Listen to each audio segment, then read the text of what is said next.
Hi అండి. ఇవాళ కమ్మగా ఉండే దోసకాయ వంకాయ పచ్చడి చేసేసుకుందాం రండి. అందరూ ఎవరి స్టైల్‌లో వాళ్ళు చేస్తారు. ఇవాళ నా స్టైల్‌లో నేను చేసే పచ్చడి ఒకసారి ట్రై చేయండి. చాలా బావుంటుంది. కమ్మగా ఉంటుంది. ఇప్పుడు దానికి కావాల్సిన పదార్థాలు: చింతపండు కొంచెం నీళ్ళలో నానబెట్టుకోవాలండి. నెక్స్ట్ దోసకాయలు మనం పచ్చడి తీసుకున్నప్పుడు గట్టిగా ఉండాలి కాయ. అప్పుడే చట్నీ చాలా టేస్ట్‌గా ముక్క కరకరలాడుతూ బావుంటుంది.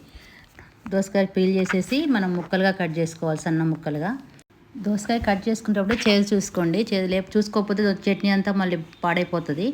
మంచిగా కరకరలాడుతూ ఉండాలి ముక్క. చేదు లేకుండా ఉంటే దోసకాయ చట్నీ చాలా కమ్మగా బాగుంటుంది.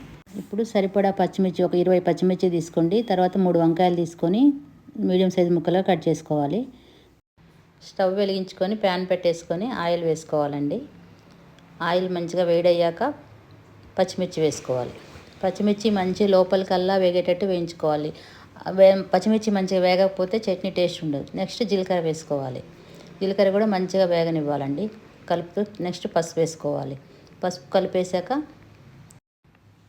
ఇప్పుడు వంకాయ ముక్కలు వేసుకోవాలండి. వేసుకొని మంచిగా కలపాలి. 3 కలిపేసి నెక్స్ట్ కొంచెం సాల్ట్ వేసుకొని మళ్ళీ కలిపేసి మూత పెట్టి కొద్దిసేపు మగ్గనివ్వాలండి. అప్పుడు వంకాయ లోపలికల్లా ఉడుకుతుంది, మంచిగా వేగుతుంది. ఆయిల్ కొంచెం ఉడికేసరికి టేస్ట్ బాగుంటుంది. 3 మంచిగా వేగితేనే టేస్ట్ చట్నీ బాగుంటుంది. 5 మినిట్స్ మూత పెట్టేసి మగ్గనిచ్చి కలిపేసి మనం పక్కన పెట్టేసుకోవాలి. చూసారా ఎంత మంచిగా 3 మంచి అరోమా వస్తుందండి. స్టవ్ ఆఫ్ చేసేసి పక్కన పెట్టుకొని చల్లారనివ్వాలి. చల్లారాక మిక్సీ జార్లో వేసుకోవాలి మొత్తం మిశ్రమాన్ని. దానిలో 4 వెల్లుల్లి రెబ్బలు. ఇప్పుడు కొంచెం సాల్ట్ వేసుకోవాలండి. ముందుగా మనం ముక్కలు మగ్గేటట్టు కొంచెం సాల్ట్ వేసామండి. దానికి తగ్గట్టు చూసి వేసుకోవాలి. మనం ఇప్పుడు ముందుగా నానబెట్టుకుని చింతపండు కూడా జార్లో వేసేసుకొని 3 కలిపి గ్రైండ్ చేసుకోవాలి. చూసారా గ్రైండ్ చేసుకుని ఎంత బాగుందో, చూస్తుంటేనే తినాలనిపిస్తుంది. కమ్మటి అరోమా వస్తుందండి. దీన్ని ముక్కల్లో వేసి మిక్స్ చేయాలండి. మొత్తం మంచిగా ముక్కలకి అంతా పట్టేటట్టు కలపాలి. ఇప్పుడు కలిపేసి మొత్తం పక్కన పెట్టేసుకుందామండి.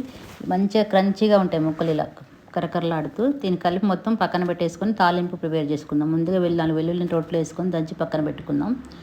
ఇప్పుడు ప్యాన్ పెట్టేసుకొని ఇందాక వేయించిన అదే ప్యాన్ పెట్టేసుకొని కొంచెం ఆయిల్ వేసుకోవాలి. ఆయిల్ హీట్ అయ్యాక ఇప్పుడు ఎండుమిర్చి ఒక 5-6 వేసేసుకొని మంచిగా వేగనివ్వాలండి. మంచిగా మిర్చి వేగితే బాగుంటుంది చట్నీలో తినేటప్పుడు. నెక్స్ట్ జీలకర్ర ఆవాలు వేసుకోవాలి. అవి కూడా మంచిగా వేగనివ్వాలి. నెక్స్ట్ వెల్లుల్లి వేసుకొని మంచిగా వేగనిచ్చేసి కొత్తిమీర, కరివేపాకు వేసుకోవాలండి. కరివేపాకు అందుబాటులో లేదు, కొత్తిమీర వేస్తున్నాను, గమనించగలరు.